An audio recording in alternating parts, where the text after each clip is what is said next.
They didn't even lower their voices when they said it. Roxanne Kirby should have stayed invisible. People like her only make things worse. I stood there, pretending the words didn't land, pretending they weren't slicing through me in front of everyone. But something inside me cracked that day, not from the insult itself, but from realizing they meant it every careless syllable, every dismissive glance. And I remember thinking one thing, clear as a siren in my skull. If they ever found out what I knew, they'd wish I had stayed invisible. The first sting came fast, long before I learned anyone's name. It hit me during the evaluation briefing. In that cramped room where fluorescent lights hummed louder than the people inside it, I walked in, hoping Coronado might be different from the places I'd left behind. But the hope barely had time to settle before it cracked. The senior officer didn't glare or shout. He didn't need theatrics. He simply glanced from the screen to me, and his voice dropped a cold judgment that felt sharper than anything I deserved. The others didn't look away. They watched, waiting for the moment I'd fold, like this was some kind of ritual newcomers were supposed to endure. And maybe it was. Maybe I should have been used to it, but humiliation has a way of feeling fresh every time, even when you think you've built calluses. When I stepped out of that room, it felt as if my uniform collar tightened, reminding me I wasn't here to be seen, only assessed, corrected, dismissed. I swallowed the urge to defend myself. No one would have listened anyway. The barracks assigned to me on the south end of the base weren't much thin walls, metal beds that groaned with every shift of weight, and a draft that never quite stopped leaking in. I sat on my mattress, tracing the letters of my name patch, wondering if anyone here would ever use it without some edge attached. Then the duty schedule slid under my door. A night shift at the relay station by the waterline, quiet, isolated, forgettable, or so I thought. I didn't know that single assignment would drag me straight into the center of something none of them were prepared to face. The relay station felt like a forgotten corner of the base, tucked so far down the shoreline that even the gulls seemed to avoid it. By the time I stepped inside for my first night shift, the rest of Coronado had gone quiet, buried under layers of darkness and distant engine noise. The equipment, at least, sounded steady, predictable, a steady hum that didn't ask anything of me. For the first hour, nothing happened. Then, at exactly 0027, the screen flickered just a soft twitch, like a muscle beneath the skin. I leaned in, wondering if fatigue was playing tricks on me. But then it returned at 0054, and again at 0121, the same tiny ripple, repeating with the precision of a heartbeat. I checked the surrounding traffic, no vessels near enough to cause interference. Nothing airborne, nothing scheduled. The log showed a clean sheet, almost too clean. According to the system, nothing had happened at all. I told myself it was nothing. Coronado had its quirks, or so I'd been told. But the timing gnawed at me. I ran a manual check, then scribbled the exact timestamps on the back of my notebook, unwilling to let the data slip through my fingers. The next morning, I brought it to Kellen. He barely stopped walking. One glance at the screen, a dismissive grunt, and he brushed past me as if the conversation had already wasted too much of his time. It should have ended there. But when I returned that night and watched the fourth pulse hit at the exact second I expected, something in my chest tightened. Static never repeats itself with that kind of discipline. People do. Whatever this was. It wasn't the ocean whispering. Something or someone was tapping a pattern into the Navy's bloodstream, and I was the only one who had seen it. I went back Tuesday morning, expecting to find the same strange rhythm waiting for me. Instead, the log greeted me with a blank slate. Not empty erased, no timestamps, no anomalies, not even a hint that anything had ever flickered across those screens. Even the metadata was gone. My hand tightened around the edge of the console as a cold, creeping realization worked its way up my spine. Systems don't wipe themselves. Someone had done it manually, and they had done it well. I reached for the old laptop I kept tucked in my bag, the one that wasn't tied into any Navy network and couldn't be scrubbed remotely. When I pulled up the notes I'd saved, the pattern was still there, each interval aligned like stepping stones leading to a place I wasn't meant to see. On a hunch, I cross-referenced open band signals from other coastal stations, first Point Loma, then La Jolla, finally Silver Strand. Each one showed the same repeating pulse, the same exact timing, as if the entire coastline was breathing in sync. I sank into the nearest chair, the weight of the discovery pressing on my shoulders.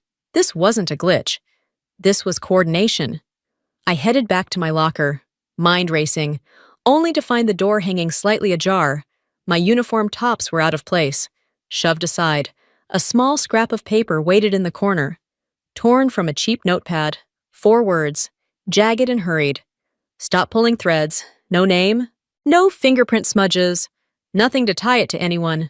But my hands shook anyway, because the message didn't feel like a warning. It felt like someone letting me know they were already closer than I realized.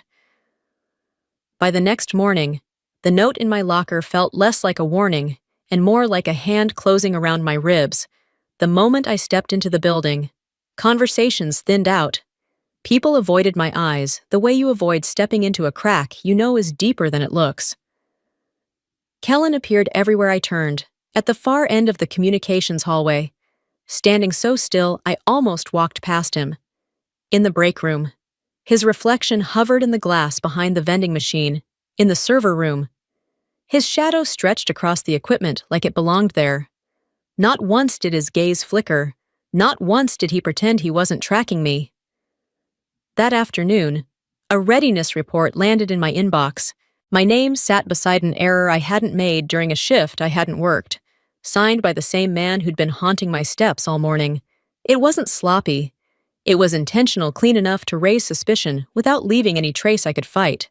When I asked Davis about it, he wouldn't lift his head. His voice shook as he muttered that some things weren't worth digging into. Hearing fear in someone else's breath does something cold to you. It settles under the skin. I went back to the relay station hoping for clarity, only to watch a log file vanish the moment I opened it. Not a system failure, someone was actively reaching in and deleting it right under my hands. By the time I stepped outside, the sky had dimmed to bruised orange. A gust rattled a loose chain near a supply container, and when I turned, a figure stood half hidden behind it, not moving, not startled, just watching. The base suddenly felt too small, too exposed, too aware of my presence.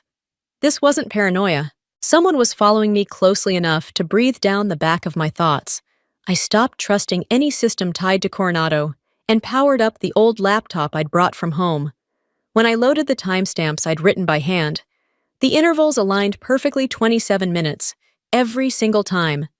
Curiosity curdled into dread when I checked the feeds from other stations. Point Loma pulsed, La Jolla pulsed, Silver Strand pulsed, all identical. 4 days, no drift, no randomness, only intent. Digging deeper into the receiver module, I found an odd firmware tag buried beneath the listed version, FW PV29 RCH, something that didn't belong to any Navy build. Anything that deep in the system had to be placed there from the inside. Tracing the tag led me into an old archived report, Project Valiant, Phase 2.9, a discontinued program testing hidden signal routing. One engineer had been dismissed, vanished before his hearing, and the investigation fizzled out. His name stayed with me, Frederick Ames, because the pattern I'd found felt like a fingerprint left behind years later. A heavy step made me snap the laptop shut just as Kellen appeared in the doorway. His presence a warning more pointed than his words. The message was clear enough: stop digging. When he left, I reopened the laptop and combined all 6 data streams into one. The signals curved together like a single pulse sewn across the coastline, coordinated, deliberate, alive. Not a glitch, not a rogue technician, a structure, a test, a rehearsal. And I had walked straight into it, ever since the 6-station map revealed itself on my screen. The air around me felt heavier, as if the base itself had learned my name for all the wrong reasons. The moment I stepped into the communications building, conversations thinned out like someone had pulled a plug. No one looked at me directly, but the silence that followed my footsteps was louder than any accusation. Every time I turned a corner, I caught the tail end of a whisper, "Don't get involved with her. They're watching. She pushed too far." It was the kind of quiet rejection that didn't need to be spoken aloud to cut deep. People drifted away from me the way you instinctively avoid a live wire. Then my shift board changed. No email, no briefing, no explanation. Just a single sheet pinned to the duty roster with my name scratched off the main relay station and shoved onto Module E17, a backup unit we barely touched, unless something had gone very wrong. I didn't need anyone to spell it out. Whoever ordered the switch didn't want a trail, and, whoever they were, they wanted me out of the way. The internal report hit next. A flagged incident claiming I might have mishandled restricted data, pending review. The kind of accusation that could end a career without anyone raising their voice. I stared at the screen, pulse steady but cold. I had never touched anything outside my clearance, yet there it was, written as if someone had been taking notes on a version of me that didn't exist. E17 sat on the far side of the building. Its door scraped and dented like someone had forced tools into the lock more than once. The air inside was colder than the rest of the facility, carrying the faint scent of ozone, the metallic tang left behind when equipment has been pushed into a mode it wasn't built for. 2 ceiling sensors were dead, their indicator lights dark. Someone had killed their power, not an accident. A scan of the subsystem confirmed what I already feared. E17 had been pinged with the same signature as the 27-minute pattern, not from outside the network straight into the core of the module, as if someone was slowly feeding poison through a capillary line, testing how fast it spread. And when I opened the waveform, the truth hit harder than any reprimand. The familiar pulse sat on the left steady, predictable, recognizable. But the right side carried something new, a second sequence layered beneath it, probing the system's limits, as if measuring which component would collapse first if the real attack ever launched. This wasn't a stray signal, it was a test chamber, and the person running that experiment was inside this base. I returned to the relay station late that night, long after most of the base had settled into uneasy sleep. The lights inside flickered as I powered up the analysis tools, the room dimming in a way that felt unnatural, like the system was being siphoned from somewhere unseen. My nerves tightened.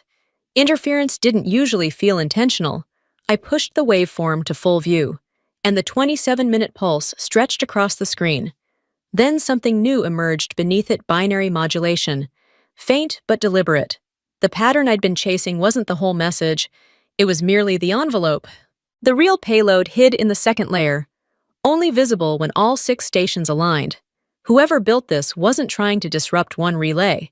They were trying to bridge the entire coastal system into a single override command. Just as that realization settled in, footsteps echoed from the hallway. I braced myself for Kellen, but when I stepped toward the doorway, I saw him being pulled away by another officer, confusion tightening his face. It wasn't the expression of a man orchestrating a sophisticated attack. It was the expression of someone being used. And just like that, the ground shifted. Kellen wasn't the architect. He was a guard dog who didn't understand what he'd been ordered to protect.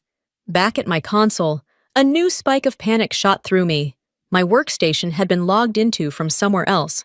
When I traced the breach, the path pointed straight to E17. Whoever was hiding behind that module wasn't just watching me. They were using my credentials as a shield, a way to smear my name and mask their own tracks. The binary override layer carried a timer tucked deep in the code, a countdown so faint it almost blended into the data stream. 18 hours and 44 minutes. When it hit 0, every system across the California coastline would receive a foreign signal. No warning, no oversight, no guarantee that the Pacific Fleet would be able to respond. And then the final piece locked into place. The signal originated from Coronado. The modifications began in E17. The rogue firmware had been injected from an internal device. The person behind this, whoever continued the work Frederick Ames left unfinished, wasn't a ghost or an outsider. He was here, close, breathing the same air. The timer ticked on. Implacable, I stared at it, knowing only one path remained. Tomorrow morning, the Admiral would convene the readiness briefing, and that room would be the only place left where the truth had a chance to survive long enough to matter. Morning settled over Coronado in a pale, muted haze, the kind that made every breath feel sharper than it should. I walked toward the readiness room, counting down in my head 17 hours until the second layer code triggered. My pulse matched the rhythm, tighter with each step. Inside, the room was packed, the air thick with tension and routine discipline. Screens glowed a reassuring green, broadcasting the same calm facade they always did. Then Admiral Thomas Winston entered, and silence took over as if someone had cut the sound from the world. The readiness report read flawlessly. No anomalies, no warnings, all systems nominal. I knew better. As the meeting neared its end, something inside me snapped into place, a thin, dangerous line between fear and necessity. I stood. A single chair scraped the floor, loud in the dead-still room. Every head swung toward me. My voice didn't shake. "Admiral, there's data missing from this report." Winston studied me, unreadable, then motioned me forward. I opened my father's old laptop and projected the 6-station signal map, the 27-minute pattern, the hidden binary layer, the code bridge linking the coastline like a pulse. The room froze. Winston leaned in, eyes narrowing. He whispered so only I heard. "I saw this once. Hawaii. Before a tech died." A sharp intake of breath rippled across the room. Then his voice cracked through the tension like a hammer. "Lock down the system." Immediately, Kellen was pulled forward, white as salt. When pressed, he said nothing, only stared at me and muttered that I had no idea who truly wrote the code. A chill swept through me. Standing up hadn't been the climax. The real climax was realizing I'd just ignited a national investigation. Coronado went into lockdown so fast it felt like the walls themselves shifted. Armed guards sealed corridors. Access badges stopped working, and the air turned sharp with urgency. I was escorted straight to a makeshift analysis room where the NIS team was already hunched over terminals. Despite being the lowest-ranking tech in the building, I was the only one holding data. They couldn't erase the readings from my improvised sensor, untouched by naval systems. That alone put me in the center seat. The moment we peeled back the second layer of the pattern, the room seemed to tense. The code wasn't chaotic. It was intentional, winding through itself like a labyrinth designed by someone who understood not just machines, but human hesitation. I recognized the structure immediately. It mirrored fragments I had studied in the remnants of Project Valiant Phase 2.9. Back when I dug through old archives, no one else bothered opening. One name had been etched into those files like a scar: Frederick Ames, a civilian engineer who vanished before he could be prosecuted, a man whose work had nearly destabilized a weapons test years ago. The deeper we traced, the clearer the connection became. Metadata from Module E17 revealed the latest update came from an external device running a firmware signature tied directly to Ames 1 he created in 2017. He hadn't disappeared. He hadn't died. He had been building a new version of Valiant in the shadows, silently drilling into the coastal system for 9 months, mapping every weakness like a surgeon preparing for an operation. Coronado wasn't his target. Neither were the 6 stations. He wanted the entire Pacific navigation grid. 20 minutes of control would be enough to trigger absolute chaos. We worked without stopping. Every second shaved off the countdown mattered. My familiarity with the pattern's rhythm guided the team, pulse by pulse, until we reached the final cluster. Winston stood behind me as I locked the last thread of code. If she hadn't caught this, we'd have lost the whole coast. His voice carried the weight of what almost happened. The timer froze at 7 minutes. 7 minutes from catastrophe. 7 minutes from losing everything. The ceremony the next morning wasn't grand or loud. It didn't need to be. It took place in the operations room where we had spent the night before tearing through lines of hostile code. Monitors still glowed softly, casting long shadows across the exhausted faces of the people who had stood shoulder to shoulder with me through every second of the countdown.